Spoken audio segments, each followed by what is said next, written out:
بسم اللہ الرحمن الرحیم۔ تو پچھلی بار ہم نے یہ پھیرا کیا تھا کہ حقیقت میں اسلام خورشید صاحب کے نزدیک اسلام معاشی ترقی کو محفوظ دینے کے تمام وسائل فراہم کرتا ہے، لیکن معاشی ترقی کے حصول کو معاشرتی عدل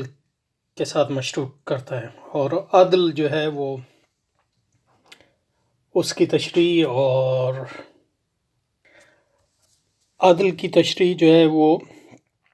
قرآن سنت کی بنیاد پہ کرتے ہیں، لیکن یہ کہ علوم اسلامیہ کی بنیاد پر نہیں، فہم عامہ کی بنیاد پر یا فہم حاضر کی بنیاد پر۔ اس کے نتیجے میں جو ہے ہر کے اجتماع اس پہ ہم نے بنیادی بحث پچھلی بار کی تھی، اور اسلامی ترقیاتی پالیسیوں کو ان اقدار پر مبنی کرنا چاہیے جو قرآن و سنت سے ماخوذ ہوں، لیکن اسلامی روایت سے نہیں، اور اسلامی روایت سے ہماری مراد علوم اسلامی ہے اور اس کی روایت۔ یہ سوال کہ کیا اسلامی تاریخ میں کبھی بھی حضور صلی اللہ علیہ وآلہ وسلم کے دور میں یا خلافت راشدہ کے زمانے میں یا مسلم مملکتوں کے دور میں معاشی ترقی کو ایک معاشرتی مقصد کے طور پر قبول کیا گیا تھا؟ یہ ایک محمل اور لا یعنی سوال ہے خورشید صاحب کے نزدیک، اور مولانا مودودی کے نزدیک بھی حقیقتاً سوال یہ ہے کہ قرآن کیا کہتا ہے، یہ نہیں کہ جمہور علماء نصوص کے کیا یہ نہیں کہ جمہور علماء نے نصوص کے کیا معنی متعین فرمائے۔ تو یہ جو ہے بنیادی مسئلہ ہے تاریخ اور اس کے تسلسل کا۔ جیسے کہ میں نے پچھلی بار کہا کہ قرآن و سنت جو ہے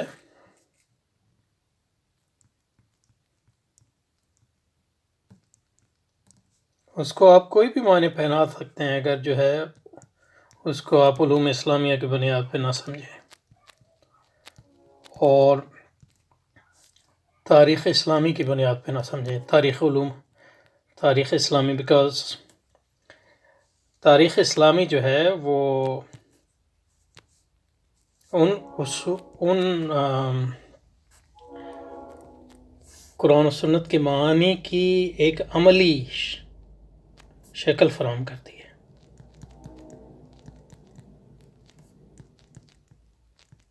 اور ہماری فکر میں جیسے عمل کی جو اہمیت اس لیے ہے کہ عمل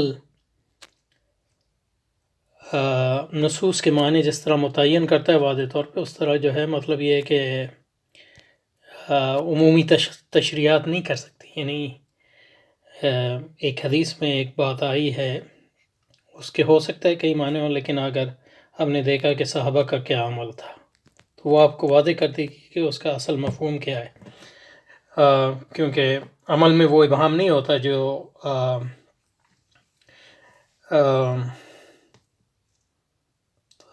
ایبسٹریکٹ سوچ میں ہوتا ہے، اور اس لیے آپ کے ہاں عمل اہل مدینہ ہے، عمل کوفہ ہے، عمل خلفائے راشدین ہے، اس کے مختلف درجات ہیں، اور جو بعد میں اسلامی مملکتیں آئیں ان کے عمل کی اتنی وہ حیثیت نہیں جو خلافہ راشدہ کی ہے، لیکن پھر بھی وہ ایک تسلسل ہے اور یہ نہیں کہ وہ حرف آخر ہے، لیکن یہ کہ اسی کی بنیاد پہ اور اسلامی علوم کی بنیاد، اگر آپ یہ نہیں کریں گے تو پھر جو ہے تاریخ کے تسلسل نہیں ہوگا، تو آپ کا جو پھر قرآن و سنت کے معنی جو آپ کے متعین کریں گے وہ اپنے حاضر اور عدم موجود پہ تو کفر کا غلبہ ہے، تو کفر کے فہم کا بھی غلبہ ہے اور کفر کے عمل کا بھی غلبہ ہے، تو لوگ جو ہے فطرتاً، اور ان کے علوم کا بھی غلبہ ہے فطرتاً، پھر ترقی، عدل اور دوسرے اسلامی حق اور فرائض اور ان چیزوں کے وہ معنی لیتے ہیں جو ان کے سیاق و سباق سے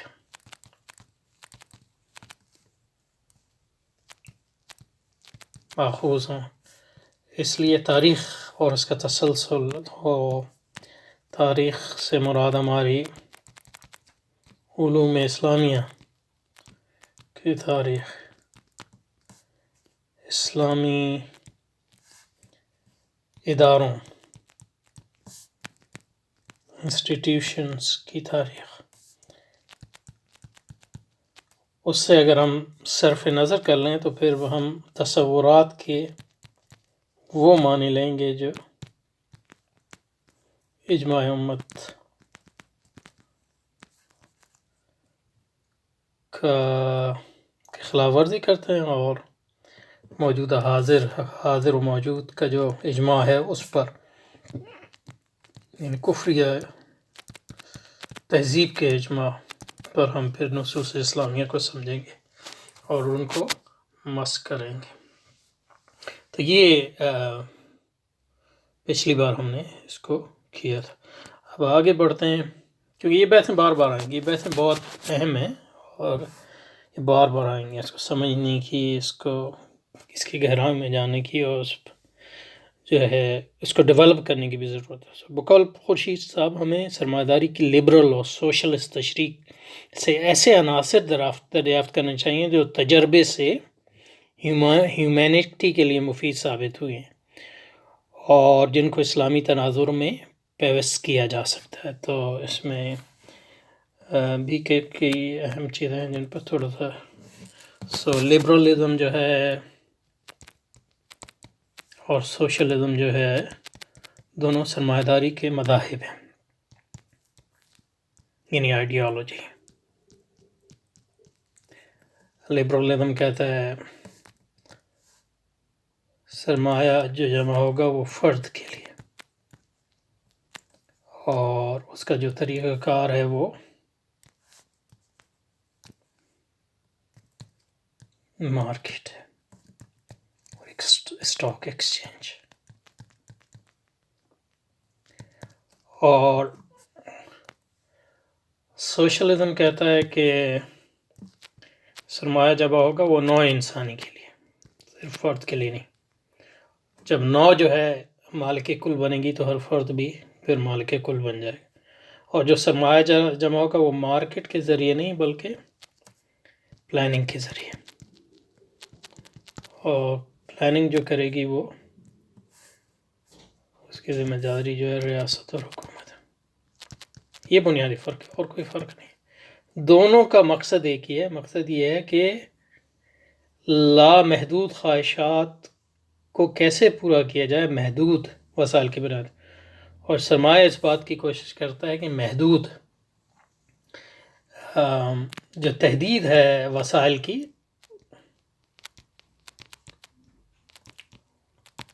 وہ بڑھوتری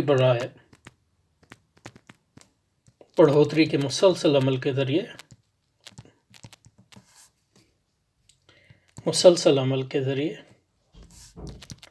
اس سے اوپر اٹھا جا سکے، تاکہ لبرلزم کے مطابق کسی فرد اور سوشلزم کے مطابق نوع انسانی کی خواہش پر کوئی تحدید نہ ہو۔ انہی معنوں میں وہ مالک، اسی معنی خود مختار۔ تو لبرلزم فرد کی خود مختاری کا قائل ہے، اور سوشلزم نوع انسانی کی خود مختاری کا بطور نوع کے کا ہے۔ تو انسان جو ہے یہاں جو فرد خدا ہے ان معنوں میں کہ من اتخذ الہ ہواہ، تو یہ فرد خدا ہے، اور یہاں جو ہے نوع خدا ہے، اور یہ چاہتے ہیں دوام فرد کا، اور بنیادی طور پہ نوع کا دوام جو ہے وہ اس کا اقتضاء یہی ہے کہ فرد بھی بالآخر جو ہے وہ ہوگا۔ تو یہ طریقہ کار کا ہی فرق ہے ان معنوں میں۔ تو یہ تو دو چیزیں ہیں، اور ہیومینٹی کا یہی مطلب ہے کہ ہیومینٹی کا مطلب ہے خود مختار نوع۔ تو یہ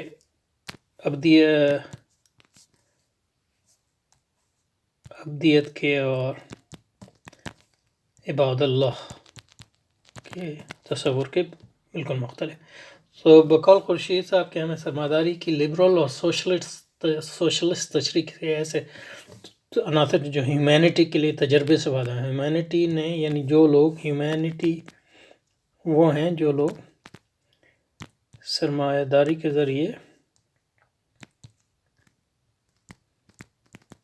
چاہے وہ لبرل طریقہ ہو یا سوشلسٹ یا نیشنلسٹ، اس بات کی کوشش کرتے ہیں کہ نوع انسان اور فرد جو ہے مالک ملک بن جائے اور خود مختار ہو ان معنوں میں. اور ان لوگوں کا جو تجربہ ہے، جو ایکسپیرینس ہے، اس سے ہمیں فائدہ اٹھانا چاہیے کہ کیسے سرمایہ کو جمع کریں، کیونکہ اسی سے وہ ترقی پہ پہنچے. یہ ہے کہ ہمیں اس کو اسلامی اقدار کے اندر رہتے ہوئے کرنا چاہیے. تو یہ اسی طرح ہے جیسے ایک مطلب یہ ہے کہ شراب پینی ہے لیکن یہ کہ اس کو اسلامی آنا ہے. تو خورشید صاحب جو نہیں کرتے وہ یہ کہ سرمایہ داری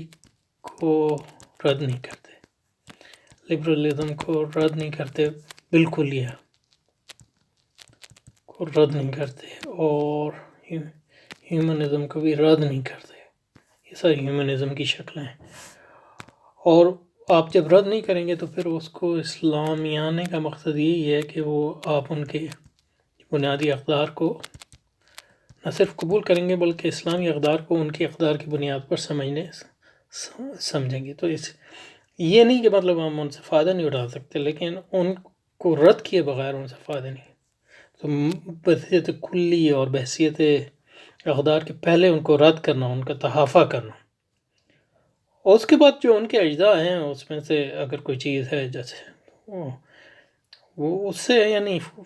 فائدہ اٹھانا، یہ تو مطلب اسلام نے اس کی کبھی منع نہیں کیا، لیکن یہ کہ اس کو رد کرنا پہلے، جو ان کی سرمایہ داری کو رد کرنا، لبرلزم کو پوری طرح رد کرنا، سوشلزم کو رد کیے بغیر جو ہے سے فائدہ اٹھانے کا جو طریقہ ہے، اس کے نتیجے میں آپ اسلام کو سرمایائیں گے یا لبرلائز کریں گے یا سوشلائز کریں گے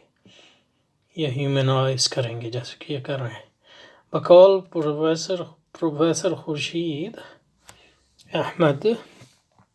ہمیں سرمایہ داری کی لبرل اور سوشل تشریح سے ایسے عناصر دریافت کرنے چاہیے جو تجربے سے ہیومینٹی کے لیے مفید ثابت، اور افادے کا تصور. مفید یعنی مفید کس چیز کے لیے؟ مفید فائدے کا کیا تصور ہے، کن معنوں میں فائدہ مند ہے، یہ کوئی معیار ہے کہ نہیں. کیونکہ مطلب یہ ہے کہ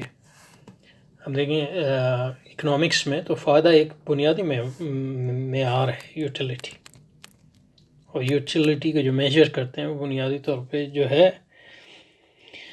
خواہشات نفسانی، یعنی کتنی خواہشات آپ کوئی چیز پوری کرتی ہے، اور کون سی جو آپ کے جو ہے خواہشات کی جو فرسٹریشن ہے وہ کم سے کم کرنا، اور خواہشات کا جو تکمیل ہے وہ زیادہ سے زیادہ کرنا. یہی فائدہ ہے، یہی یوٹیلیٹی میکسیمائزیشن ہے اکنامکس میں. تو اس کو بالکل اس کا محاکمہ نہیں کرتے. اس کے نتیجے میں جو ہے یہ خطرہ پیدا ہوتا ہے کہ آپ جو ہے ان چیزوں کو قبول کر لیں گے، اور اسلام صرف ایک لیتا پوتی، اور لیپا پوتی کیا کہتے ہیں اس کو، وہ ثابت ہوگی. یہی اسلامی ترمیمیت کا ایک بنیادی مفروضہ ہے کہ لبرلزم، سوشلزم اور سرمایہ داری سے مفید چیزیں ہم اسلامی تناظر میں لیں، بغیر ان کو بغیر ان کا تحافظ کیا، بغیر ان کی یعنی وہ کام جو امام غزالی نے کیا وہ اس کو کیے بغیر جو ہے. اس کا نتیجے میں یہ ہوگا کہ آپ اسلام کو اشتراکی آئیں گے، لبرلائز کریں گے، ہیومنائز کریں گے. اچھا جی، تو اشتراکی اور لبرل، اور یہ اسلامی ترمیمیت کا بنیادی مفروضہ ہے. اشتراکی اور لبرل سرمایہ دار ممالک نے جو ترقیاتی حکمت عملی اپنائی ہے وہ کئی وجوہات سے مسلم ممالک کے لیے موزوں ہیں. خورشید صاحب کے نزدیک سب سے اہم وجہ یہ ہے کہ حکمت عملی صنعت کاری بذریعہ بچتوں میں اضافے پر زور دیتی ہے اور مسلم ممالک کے مادی وسائل اور بین الاقوامی سرمایہ دارانہ معیشت میں مسلم ممالک کی ساختی حیثیت اس نوعیت کی سرمایہ دارانہ حکمت عملی کو اپنانا ممکن ہے۔ مسلم ممالک کو اس علمیت سے بھرپور فائدہ اٹھانا چاہیے، یعنی اکنامکس سے، جو ترقیاتی اکنامکس نے پیدا کی ہے، یعنی ڈیولپمنٹ ہے۔ ترقیاتی اکنامکس کی اشاعت ہے ڈیولپمنٹ، ترقیاتی اکنامکس، ڈیولپمنٹ اکنامکس۔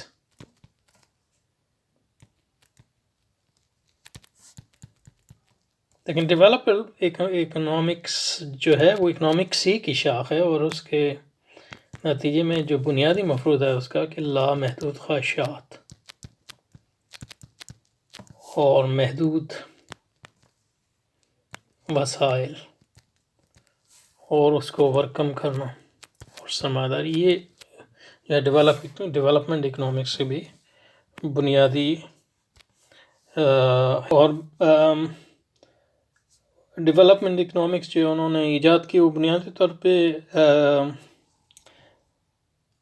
ترقی مزید ممالک کے لیے ایجاد کی، تاکہ ان کی ترقی جو اس طرح ہو کہ وہ سرمایہ داری کے اندر رہتی ہوئی اور سرمایہ داری استعمار کی غلامی کے اندر رہتی ہوئی ہے اس سے اوپر اٹھنے کی کوشش نہ کرے۔ تو یہ بنیادی تعریف ہے، یعنی مطلب ڈیولپمنٹ اکنامکس کی۔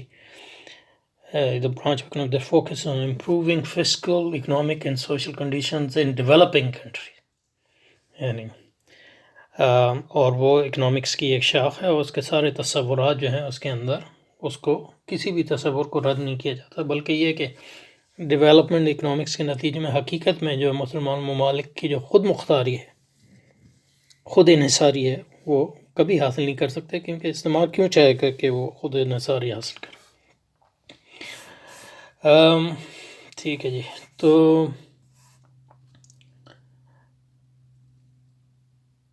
اور مسلم ممالک کے مادی وسائل اور بین الاقوامی سرمایہ دار معیشت میں مسلم کی ساختی حیثیت اس نوعیت کی سرمایہ دارانہ حکمت عملی اپنانا ممکن ہے۔ مسلم ممالک کو اس علمیت سے بھرپور فائدہ اٹھانا چاہیے، یعنی development economics as a science جو ترقی اکنامکس نے پیدا کی ہے۔ ترقیاتی اکنامکس کی ایک کمزوری یہ ہے کہ وہ ہمہ جہت نہیں، وہ سرمایہ دارانہ ارتقاء کو محض ایک معاشی، تو یہ ان کی تنقید ہے ڈیولپمنٹ اکنامکس پہ کہ وہ ہمارے لیے فائدہ مند ہے لیکن وہ ہمہ جہت نہیں ہے، تو وہ پھر ہم اس میں ایک اس کو ضمیمہ ایڈ کریں گے۔ ترقیاتی اکنامکس کی ایک کمزوری یہ ہے کہ وہ ہمہ جہت نہیں ہے، وہ سرمایہ دارانہ ارتقاء کو محض ایک معاشی عمل تصور کرتی ہے۔ تو پروفیسر خورشید صاحب چاہتے ہیں کہ وہ ایک تہذیبی عمل ہو جائے، اور سرمایہ دارانہ ارتقاء کے معاشرتی، سیاسی اور انفرادی مظاہر پر خاص توجہ نہیں دیتی۔ لیکن پروفیسر خورشید احمد کو یہ کمزوری پروفیسر خورشید احمد کے بقول یہ کمزوری رفتہ رفتہ ختم ہو رہی ہے، کیونکہ اب انسانی سرمایہ کاری کی تعمیر پر زور دیا جا رہا ہے، یعنی مطلب ہے انسان کو بھی سرمایہ بنایا جا رہا ہے۔ ہیومن کیپٹل کا جو تصور ہے اس کو وہ اس کے بعد پسند کرتے ہیں۔ وہ انسان جو ہے خود ایک سرمایہ ہے، ان معنوں میں، دو معنوں میں سرمایہ ہے کہ انسانی جو صلاحیتیں ہیں ان میں بڑھوتری ہونی چاہیے، کیونکہ اس کے نتیجے میں کہ یہ جب آپ سرمایہ میں جو چیز سرمایہ کا مقصد یہ ہے کہ اس کو بڑھایا جائے، اس کی کوانٹٹی کو، تو آپ کی اپنی صلاحیتوں کو بڑھانا جو ہے یہ مقصود ذات بن جاتا ہے۔ اور ان صلاحیتوں کی بڑھوتری اس لیے بھی ہو کہ تاکہ وہ دوسرے میدانوں میں جو ہے آپ معاشیات کے میدان میں بڑھوتری کو بھی پروان چڑھائیں، تاکہ جو ہے ملک ترقی حاصل کرے۔ اور ترقی کا مطلب یہ ہے کہ زیادہ سے زیادہ جو ہے سرمایہ کا ارتقاء ہو، اور سرمایہ اور باغ دوڑ ان کے ہاتھوں میں ہو جو سرمایہ کے ارتقاء کو مقصد معاشرے اور ریاست کو مقصد سمجھتے ہیں، اور معاشرہ کو بھی اسی رنگ میں رکھ جائے، معاشرے میں تعلیم بھی ویسی ہو جس میں ہر آدمی اپنے آپ کو جو ہے سرمایہ سمجھے، اور سرمایہ کی اضافے میں تگ و دو ہو، اور معاشرتی ریسٹرکچرنگ اس طرح کی جائے کہ اس عمل میں کوئی جو ہے قدغن نہ ہو، اور ریاست کو بھی اسی نہج پہ ڈالا جائے کہ وہ ترقی اور سرمایہ داری اور سرمایہ کے ارتکاز کی ملکی سطح پہ بھی کوشش کرے، لیکن یہ کہ یہ سب اسلام کے مطابق ہونا چاہیے، بقول پروفیسر خورشید صاحب کی۔ لیکن بقول پروفیسر کی یہ کمزوری رفتہ رفتہ ختم ہو رہی ہے، اور اب انسان سرمایہ کاری کی تعمیر پر زور دیا جا رہا ہے۔ انسانی سرمایہ کاری یعنی کہ ہیومن کیپٹل، انسانی سرمایہ کی تشکیل کو مادی سرمایہ کی تشکیل سے کم اہم نہیں قرار دیا سکتا، یعنی مطلب فیکٹری میں جو ہے چیزیں بنانا اور انسانی کی صلاحیتوں میں بڑھوتری کرنا، یہ دو اعمال کے ایک ہی عمل کے دو رخ ہیں۔ پروفیسر خورشید اس بات کو سراہتے ہیں کہ سرمایہ کا یہ وسیع تصور کہ اس کے وجود کا ذریعہ مادی اور ہیومن یعنی شیطانی دونوں ہو سکتے ہیں، مرتب کیا جا رہا ہے۔ یعنی مطلب یہ ہے کہ انسان کی مادی سطح پہ بھی سرمایہ جو ہے وہ غالب آ جائے، اور روحانی سطح پہ بھی سرمایہ غالب آ جائے۔ اسی کو شیطانی کہتے ہیں۔ جب روح پر سرمایہ غالب آ جائے تو یعنی خواہشات کی قربانی ہو جائے، تو وہ مطلب یہ ہے کہ ان معنوں میں وہ عمل شیطانی ہو جاتا ہے۔ تو پروفیسر خورشید بات کو سراہتے ہیں کہ سرمایہ کا یہ تصور وسیع طور پر سرمایہ کا یہ وسیع تصور کہ اس کے وجود کا ذریعہ مادی اور ہیومن یعنی شیطانی دونوں ہو سکتے ہیں، مرتب کیا جا رہا ہے۔ ڈیولپمنٹ اکنامکس کے بہت سے ناقد مغربی ممالک میں مصروف کار ہیں، اور سرمایہ دارانہ ارتقاء کی جو مربوط اور وسیع تشریح مرتب کر رہے ہیں، اس سے مسلم اکنامسٹس بہت کچھ سیکھ سکتے ہیں۔ بقول پروفیسر خورشید، مسلم اکنامکس کو تجرباتی رویہ اختیار کرنا چاہیے، یعنی امپیریکل، اور ان کو اقداری بھی ہونا چاہیے، یعنی اسلام کے مطابق ہونا چاہیے، قرآن و سنت کے مطابق، اور مطلب پرست بھی ہونا چاہیے۔ مطلب پرست کا مطلب یہ ہے کہ آپ اس پہ زیادہ زور نہ دیں کہ مطلب یہ ہے کہ کیا صحیح ہے اور کیا غلط ہے، بلکہ کیا چلتا ہے، یعنی کون سی اسٹریٹجی کامیاب ہے اور کون سی، تو اور کیا کامیاب ہو سکتا ہے اور کیا کامیاب نہیں ہو سکتا۔ مطلب پرستی کا تقاضا یہ ہے کہ ہم اپنے اقدار اور اہداف کے حصول کی جدوجہد اس طرح مرتب کریں گے ان کا حصول مجوزہ نظاماتی حقائق کے تناظر میں ممکن ہو۔ یعنی مطلب یہ ہے کہ یہ ایک حقیقت ہے کہ مغرب غالب ہے، یہ حقیقت ہے کہ ہم جو ہے ان کے تابع ہیں، تو اس حقیقت کے تناظر میں ہی جو کچھ ممکن ہے وہی کرنا چاہیے، اور اہداف اور اقدار کی وہ تشریح اور ان کے حصول کی اس نوعیت کی جدوجہد جو نظاماتی حقائق کی نافذ کردہ ممکن حصول کامیابی کے حدود کو نظر انداز کرے۔ یعنی اگر آپ انقلاب آپ جو ہیں سرمایہ سامراج کے خلاف سرمایہ سامراج کو اپنے ملک سے بے دخل کرنے کی کوشش کریں، تو یہ غیر حقیقت پسندانہ اور مضر ہے، کیونکہ اس کے نتیجے میں جو ہے سامراج جو ہے ناراض ہو جائے گا، اور اس کے نتیجے میں جو کچھ ہم حاصل کر سکتے ہیں وہ بھی نہیں حاصل کر سکیں۔ اسلام نظریاتی تغیر کا قائل ہے، اور اس نظاماتی تغیر کا مقصد اسلامی اقدار کا ہی حصول ہے، لیکن یہ معاشرتی تغیراتی عمل بتدریج اور اصلاحی ہونا چاہیے، یعنی تبلیغی جماعت کی طرح۔ وہ کہتے ہیں کہ فرد کو جب سارے ٹھیک ہو جائیں گے تو پھر معاشرہ بھی ٹھیک ہوگا، ریاست۔ یہ کہتے ہیں کہ مطلب یہ ہے کہ تبلیغی جماعت والے تو فرد پہ لگے ہوئے ہیں، ہم معاشرے کی اسی نہج پہ جو ہے اصلاح کریں گے، اور جب معاشرہ اصلاح ہو جائے گا تو پھر حکومت خود ہی اصلاح ہو جائے گی اس کی۔ اس تغیر کے نزدیک مسلمان ممالک ایک سطح توازن سے ایک دوسری سطح توازن تک خاموش اور بے ضرر مراجعت کریں گے، آہستہ آہستہ۔ مطلب یہ ہے کہ وہ پھر حکومت بھی ٹھیک ہونے لگی جائے گی اور ریاست بھی، یعنی امریکہ سے لڑنے کی کوئی ضرورت نہیں ہے، اور نہ سرمایہ داری سے۔ یہی اسلامی انقلاب ہے۔ اس انقلاب کی خصوصیت یہ ہے کہ سرمایہ دارانہ طرز اور نظام حیات میں ارتقائی ترمیم اور اصلاح پر منتج ہے۔ یعنی اسلامی انقلاب کا مطلب یہ نہیں کہ سرمایہ داری کا رد کیا جائے، بلکہ اس کا مطلب یہ ہے سرمایہ داری کی ایسی اصلاح کی جائے کہ اسلام کے اصولوں کے مطابق اور اسلام کے اقداری سیاق و سباق میں اس پر عمل کرنا ممکن ہو۔ بقول پروفیسر خورشید، معاشی ترقی کا مقصد لوگوں کو اس قابل بنانا ہے کہ وہ معاشرتی مادی وسائل کو زیر تصور لا کر ایک اونچا معیار زندگی قائم کر سکیں، یعنی تمام مسلمان جو ہیں مڈل کلاس بن جائیں، یا اگر تمام نہ بھی بنے تو پھر مڈل کلاس مسلمانوں کی جو ہے حکومت ہو، یعنی نماز پڑھتے ہوں لیکن یہ کہ باقی جو ہے مغربی علوم، مغربی رہن سہن اور وہ سب جو ہے اس کے ساتھ ساتھ چلتا ہو، ایک اونچا معیار زندگی حاصل کر معاشی ترقی معاشرتی ارتقاء کا ایک لازمی جزو ہے، اور معاشرتی ترقی کا مقصد ہیومن ڈیولپمنٹ ہے، یعنی انسان کی یہ صلاحیت کہ وہ زیادہ سے زیادہ بڑھوتری کر سکے، اس میں اضافہ کرنا ہے۔ اسلامک ڈیولپمنٹ کا تصور بکل پر پروفیسر خورشید قرآنی تصور سے ماخوذ ہے، تو اس کو جو ہے اگلی بار کریں گے۔